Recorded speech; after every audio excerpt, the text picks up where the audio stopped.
आप भी सहारा इंडिया में काम करते थे, आपसे कई परिवार चलता था, आप लोग सहारा इंडिया के लोग हैं, तो क्या कहना चाहेंगे आप? हम यही कहना चाहेंगे कि गरीब गुरबा का जो पैसा है सहारा इंडिया पूर्णतः ईमानदार है देने के लिए, परंतु सरकार ने बीच में अड़ंगा लगा के माननीय अमित शाह जी गृह मंत्री जो है इन्होंने एक पोर्टल का निर्माण किया और करोड़ों लोगों को गुमराह करके 10,000 देंगे, अब नया चीज पर छोड़े 50,000 देंगे, एक पैसा ये नहीं देंगे।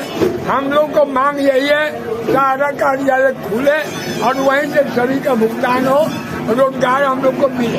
आप क्या बोलना चाहते हैं? हम बोलना चाहते हैं कि निवेशक जो हैं या सहारा इंडिया के जो कार्यकर्ता हैं, हम लोग खर्च के रूप में अभी तक बैठे हुए हैं। अगर जो पैसा अगर नहीं मिलेगा तो जो हम लोग शांति से हैं, फिर बहुत बड़ा क्रांति हो जाएगा भारत में, फिर मोदी जी को संभालना मुश्किल हो जाएगा। हम लोग आग्रह कर रहे हैं जितने निवेशक या कार्यकर्ता हैं कि सबको काउंटर से भुगतान हो, जितने भी सहारा इंडिया के कार्यालय से भुगतान हो, और जो भी कार्यकर्ता है उसको रोजगार बहाल किया जाए और निवेशक का पूर्ण भुगतान ब्याज के साथ किया जाए। चलिए, आप क्या बोलना चाहते हैं? सर, ये बोलना चाहते हैं हम कि सबसे पहली बात कि जो सहारा इंडिया का आज आपदा पड़ा हुआ है, जो विपत्ति पड़ा हुआ है सहारा इंडिया के लोगों पे या सहारा इंडिया कंपनी पे, तो इस तरह से सरकार से हम कुछ कहना चाहते हैं कि इस तरह के बड़ी पूरी देशव्यापी समस्या जो बना हुआ है, इस पे सरकार का नजर क्यों नहीं जा रही है। जबकि कभी कभी हम लोग देखे हैं, कभी कभी ऐसा देखे हैं कि कुछ लोग अगर एक कुएं में फंस गए तो उनको बचाने के लिए, कुछ लोग कहीं गड्ढे में फंस गए तो उनको बचाने के लिए पूरे सरकार का, पूरे विदेशों से तंत्र आ जाता है उनको बचाने के लिए। लेकिन सर, सहारा इंडिया परिवार में आज 4 से 5 हजार लोग मर गए जो पेमेंट भुगतान नहीं होने के कारण। आज ऐसे डिपोजिटर हैं जो एकदम वेंटिलेटर पे हैं और उनका पैसे के एवज में उनका इलाज नहीं हो रहा है और वो पैसा रहते हुए वो जान गंवा रहे हैं। सहारा इंडिया में पैसा नहीं आने के कारण बहुत ऐसे जो किसान हैं और बहुत सारे ऐसे लोग हैं जिनके बेटी का और बेटा का शादी भी नहीं हो पाया, शादी भी नहीं हो रहा है और बुजुर्ग लोग का इलाज नहीं हो रहा है। बहुत से ऐसे इन्वेस्टर हैं सर जिनका बेटी के लिए टोटल पैसा, जितना भी पैसा होता था वो 1 साल 2 साल के लिए समय था उनका शादी के लिए, 2 साल के लिए इन्वेस्ट कर दिए और आज फंसा हुआ है। तो क्या हम सरकार से ये कहना चाहते हैं कि गलती किसी से होता है? अगर लगता है कि सहारा इंडिया को गलती है तो इसमें इन्वेस्टर की क्या गलती है?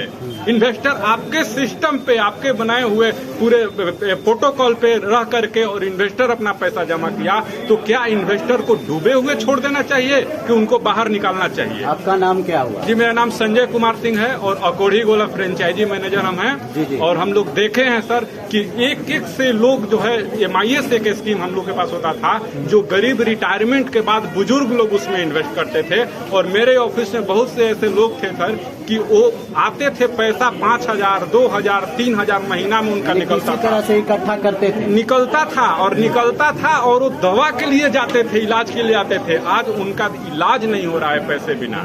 पर इतनी त्राहिमाम है कि इस व्यवस्था को अगर ठीक नहीं किया जाएगा तो चंद महीनों, चंद सालों में लाखों लोग मर जाएंगे और लाखों लोग मर जाएंगे तो इसका सहारा इंडिया जो दोषी होगा वो हो गया, लेकिन उससे बड़ा दोषी सरकार होगा, बड़ा दोषी हमारे देश की जो संविधान होगी उसका, उस पर क्या आपको लगता है कि सहारा इंडिया का पैसा गरीबों तक या सभी लोग तक पहुंच पाएगा? जी, जिस व्यवस्था जो अभी सरकार का पोर्टल चल रहा है, जो पोर्टल की व्यवस्था है, तो इस पोर्टल के व्यवस्था से हमको लगता है कि कभी नहीं हो पाएगा, क्योंकि गरीब लोग जो हैं नजदीकी अपना ऑफिस और ब्रांच में जमा किए हैं और जब ब्रांच में जमा किए हैं तो वो जब ब्रांच में जाएंगे तब उनको वहां से पैसा मिल जाएगा। क्योंकि पोर्टल पे क्या हो रहा है कि पोर्टल के लोग कहीं बैठे हैं, डिपोजिटर कहीं हैं, तो उनका क्या हो रहा है कि वहां पे 20 तरह के गड़बड़ी बता करके उनके फंड को रिजेक्ट कर दिया जा रहा है। तो महोदय, एक मोहर के लिए रिजेक्ट किया जा रहा है, एक सिग्नेचर मिसमैच के लिए रिजेक्ट किया जा रहा है। अगर ये व्यवस्थाएं हमारे ब्रांच पे आ जाए तो वहाँ हैंड टू हैंड उनका काम होगा। चलिए, नमस्कार, आप सभी मित्रों का हमारे इस चैनल पर हार्दिक वंदन है, अभिनंदन है। हमेशा की बात मैं आप लोगों से सबसे पहले पुनः ये आग्रह करूंगा कि जो नए दर्शक हमारे इस चैनल को देख रहे हैं वे सभी लोग हमारे इस चैनल को सब्सक्राइब अवश्य कर लें। वीडियो अगर पसंद आए तो उसे आप लोग लाइक भी करें और शेयर करें, क्योंकि शेयर करना भी महत्वपूर्ण है ताकि समय रहते हर निवेशकों के पास उनके भुगतान से संबंधित जानकारी उन तक अवश्य पहुँचे। आखिर वर्षों के इंतजार के बाद अब वो समय आ गया जिससे सहारा निवेशकों को राहत की उम्मीद सर्वोच्च न्यायालय से है और 3, 4, 5 सितंबर को सहारा सेबी प्रकरण जो सर्वोच्च न्यायालय में विचाराधीन था वो 3, 4, 5 सितंबर को लिस्ट हो चुका है और justice Sanjeev Khanna ji, justice MM Sundaresh जी और जस्टिस बेला M त्रिवेदी जी की बेंच सहारा सेबी प्रकरण की सुनवाई उनके बेंच में होगी। जैसा कि इसी वर्ष 2024 में ही चीफ जस्टिस जी का सेवा काल भी समाप्त हो रहा है नवंबर में और उनकी जगह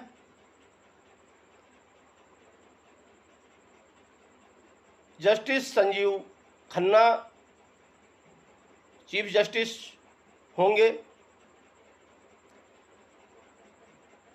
सहारा सेबी जो प्रकरण सर्वोच्च न्यायालय में विचाराधीन है तो सहारा निवेशकों को उनके भुगतान से संबंधित ऐसा महत्वपूर्ण फैसला होना चाहिए ताकि इतिहास के सुनहरे अक्षरों में लिखा जा सके। आज 14 वर्ष से सहारा सेबी प्रकरण जो चल रहा है और अभी तक सहारा के जमाकर्ताओं को और कार्यकर्ताओं को इंसाफ नहीं मिल पाया, क्योंकि सरकार में भी बैठे जो बड़े बड़े पदाधिकारी हैं, मंत्री मिनिस्टर हैं, वो लोग सिर्फ वोट बैंक की ही राजनीति कर रहे हैं। उनको सिर्फ वोट चाहिए, जनता की पीड़ा से उन्हें कोई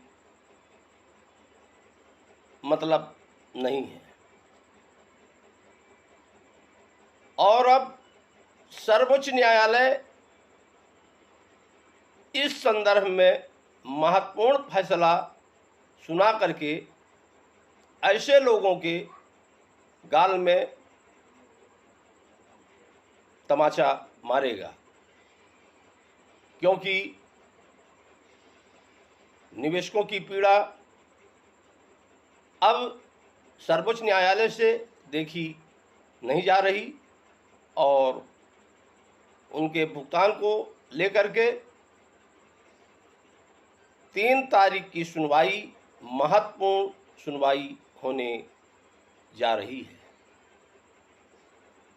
इस समय बड़े बड़े चैनलों में डिबेट के दौरान आप लोगों ने ये भी देखे कि कोई कंपनी के पक्ष में बात रख रहा है तो कोई विपक्ष में।